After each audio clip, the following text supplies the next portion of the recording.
Hello, what is up? Welcome back to episode 2 of this Kerbal Space Program Science series, which I, by the way, finally have a name for. The first episode is up with that name because I kind of came up with it in the interim between recording this voiceover and uploading that video, but that's not the point. We're launching a rocket. It's a little bit larger. I think this is still the Jupiter type stuff, but we have an upper stage to it, which you'll see in a minute. I really hope it is not the case, but I was about to record this voiceover a few minutes ago, and there was a large fireworks show that just happened. Apparently the Knicks just won the championship, so that's cool. Wasn't expecting a fireworks show, given I live across the country from New York, but that's not the point. It's pretty cool. Part of me wonders if New York is still on the map, because I've seen what they've done at the other playoff games. Whenever they win. But yeah, sorry about that pause. Let's see. The launch is about to speed up really fast. I just wanted this to be real slow, or a little bit faster than real speed, I think, but still kind of slow so that we get to appreciate Black Rag's volumetric clouds. But there we go, we're speeding up. We're just launching a solar observatory satellite to get a little bit of science, so that then oh, here comes the second stage. Boom. This does also have a solid third stage. You'll see that in a minute when the fairing deploys. We're deploying a solar observation satellite to get a little bit of science so that I can get some rocket parts and launch some people. Some Kerbals. I don't know why I said people there. I will admit I forgot to record hours worth of content, but we'll get to that when it comes here in a few minutes. But yeah, so this is just doing the orbital insertion, and then I don't know why I had it spinning like that, but we're gonna run this stage to completion, and then we're gonna send the solid third stage off. Here we go. Boom. So the first time I hit stage, it didn't stage for some reason. I don't know why it does that. But we're kicking it up into a eccentric orbit. I believe it crosses the in-orbit high boundary to get a little extra science there. And the motor burnt out and we separated it there. Hopefully you can enjoy the sunrise coming up. But yeah,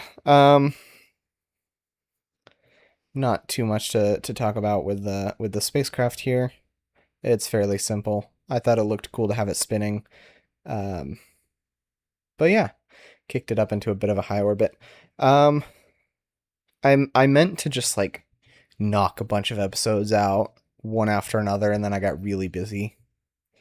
But yeah, so I started. I don't remember exactly what I was gonna do, but I started with Gemini. Ooh, I'll get to this in a second. Actually, I started with Gemini. I think the video might be struggling. I thought I figured out how to do a voiceover better, but I guess the video is still struggling. Interesting.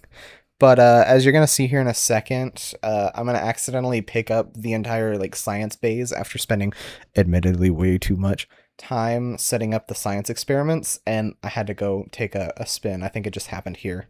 I had to go take a walk because then I had to spend all of that time putting the science experiments back on both sides. And I was so mad, I'm not gonna lie. But eventually we get it done. This was supposed to be like a long-term craft. We have the Gemini capsule. Oh, hey, look, there's a Solar Star rocket, R7 style rocket. This is meant to get a bunch of science as fast as possible. So we have the Manned Orbital Laboratory lab on there behind the Gemini capsule. So we send up a bunch of Kerbals, and I was kind of limited in my docking port choices, so as time goes on, the craft kit's upgraded. But this was meant to be able to be reused, even though that never really happened. But you can replace the fuel and propulsion module and send it theoretically wherever you want. But that ended up not being the case. I took it to a medium Kerbin orbit Mun orbit and then out to Duna and back. But I at that point I had enough science. I moved on to bigger and better rockets. But we just finished our orbital insertion. We're gonna deploy the. There we go. Deploy. Oh wait, that wasn't the orbital insertion. The insertion is coming up, but we got to deploy the solar panels here. This was basically just to get a bunch of science really fast, and then use the lab module. Yeah, it might be a little cheaty, but also my tech tree is massive. That's what she said. Anyways, the tech tree is massive, and I honestly overestimated the amount of science, or underestimated the amount of science I would get even with the laboratories. So whether you think it's cheaty or not, it's part of the game, and I used it for my peace of mind, because I don't like just beaming back science for partial points. I'd rather get as much science out of everything as possible, because if I have a science surplus at the end, that would be awesome. Although with the Far Future mod, I'm going to talk over the building of this. This is the power and propulsion module. With the Far Future mod, I know if you launch antimatter, I think it costs science to do that. This went through a couple of iterations in the beginning, just trying to get the looks and stuff right with the weird docking port there. Yeah, lots of part clipping, but whatever. It's not that deep. I made a mistake using, I think that's the LR91, because it spool up and spool down times are long. I also made a mistake because you'll see when I switched the fairing, I used some decoupler and I put it on the wrong way, so it actually gets stuck on the engine, and despite that, the engine just burns through it like it doesn't exist. And it was kind of annoying, but it's going to be for only a short bit. You'll notice that the rocket looked one way at the end of that build and looks a different way. There is about 6 hours worth of me building and launching and building and launching and building and launching the rocket, and basically just adding more and more solid rocket boosters. Even then, it still required some of the oh, you can see the decoupler there. It's kind of stuck, but it is what it is. Even then, it still took a good amount of fuel from the propulsion module, so that's why this one only gets to a medium Kerbin orbit. But I built an upgraded version of both the spacecraft, the science module, and the propulsion module. Took that to the Mun, and then I upgraded the propulsion module one more time, as you'll see here in a minute with the screenshots, and sent it out to Duna using the Titan Trans stage, which, funny enough, with the Blue Dog Design Bureau mod, I think it's included in that mod, has a trans flag texture, which was fascinating, and you'll see that coming up in the screenshots. Just shuffling my mic around a little bit. This docking procedure, it took me way too long to dock, but it is really fun to watch in sped up with it wobbling back and forth a little bit. I'll let you enjoy this for a second.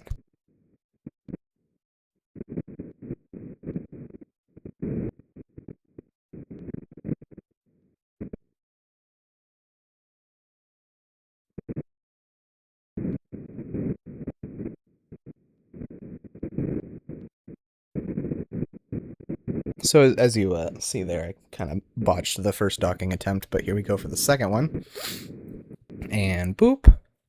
You'll see that I lost about a kilometer per second of delta V there, and I was like, well, that's not really enough to send it to the moon and back, so we'll just boost it into a high orbit and call it good enough. Because it takes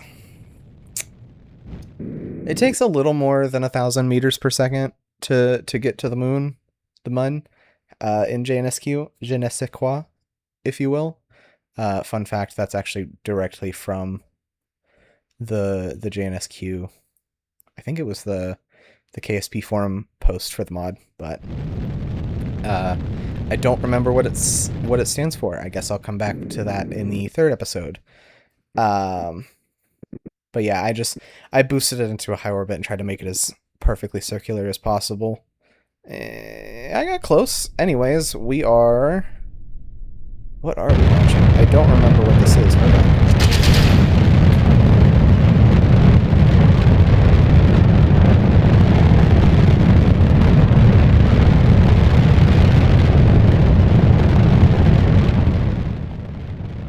Anyways, an attempt to do this in one go with as few cuts as possible.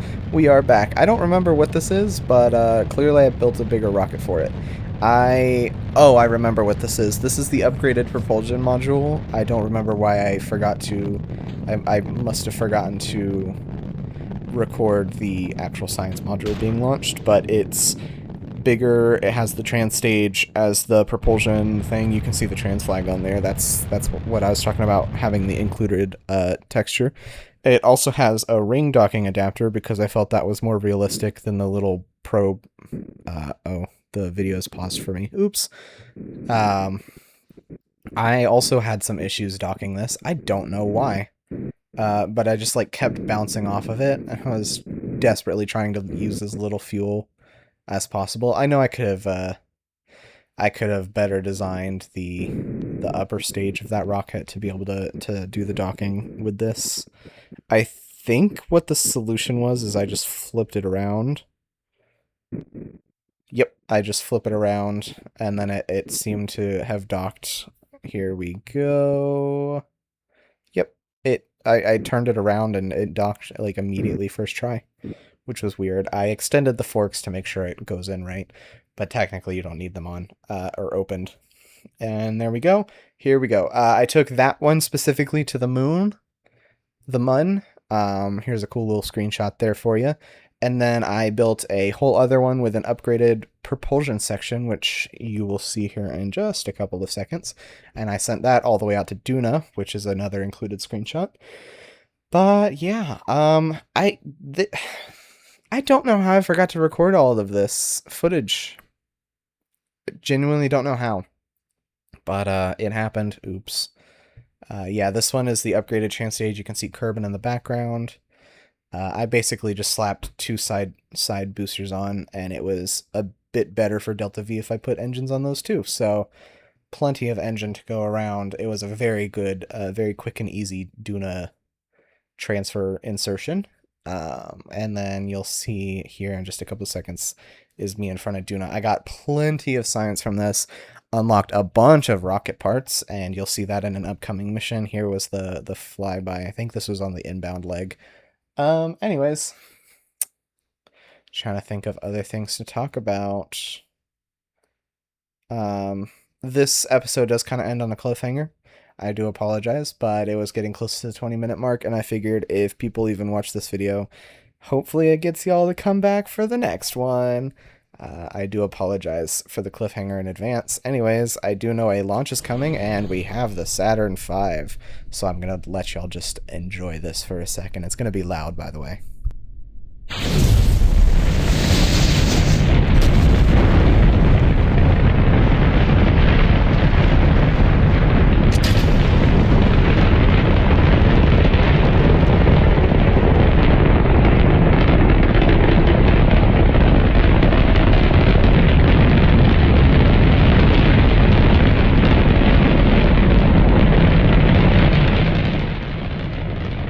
Anyways, roll program complete, and as that goes off the screen, we will get to the sped up portion.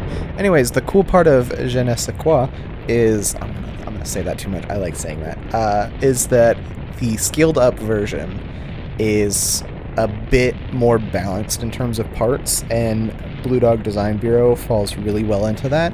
So while the second stage, the S2 stage, is a little bit overpowered in my opinion, because I think the actual Saturn V, they had to do a short orbital insertion with the S4B upper stage, which you'll see in a minute. I have to cut the second stage off early, but it is much closer balanced than getting into a near orbit on the first stage and then having the entire second and third stages to do everything with. In the stock system, there goes the launch escape system, the launch abort tower. But yeah, I love the look of the Apollo rockets, and I hope y'all do too, because a lot of my stuff apparently I fell a little too in love with the Apollo style stuff, and I use it a lot. There is a sort of a music video I posted. Oh, here's the staging and ignition. It was just a very quick burn at this point. And yep, that little burn is over, and then we have the orbital insertion. I do have like a music video that was posted a couple weeks before the first episode. That is a future mission coming up, so unfortunately a little bit of spoilers, oops. But it was just something I could do in the meantime while I was kind of getting the bigger stuff set. Here we are doing the translunar and transmunar injection burn, TMI. I think I'll just go with translunar. We're doing the TLI burn, and then we will do the docking.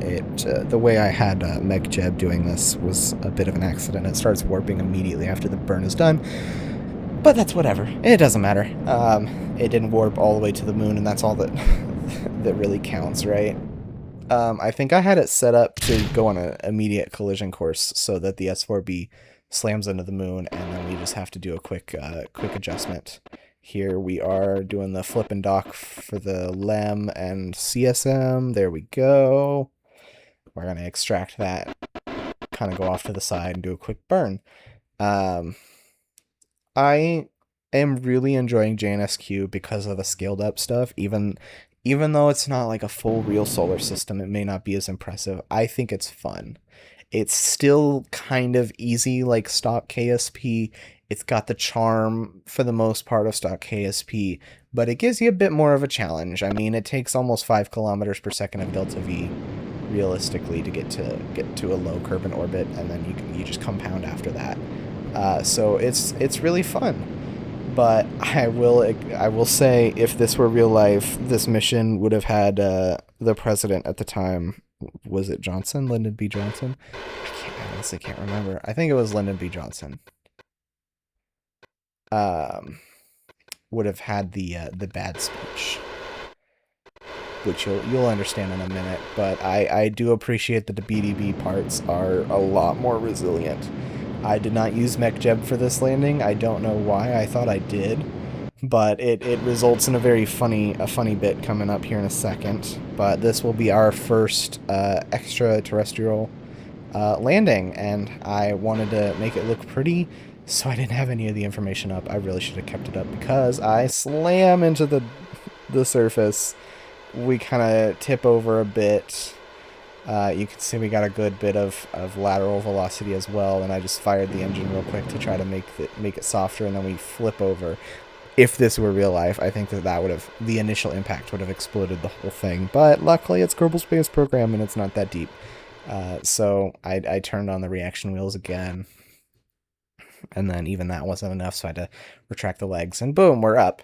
So let's get the Kerbals out real quick, plant our first extraterrestrial flag, and then that'll conclude the video. I know this is quick. I rambled a lot, and it was probably annoying. I'm going to try to do better, I swear.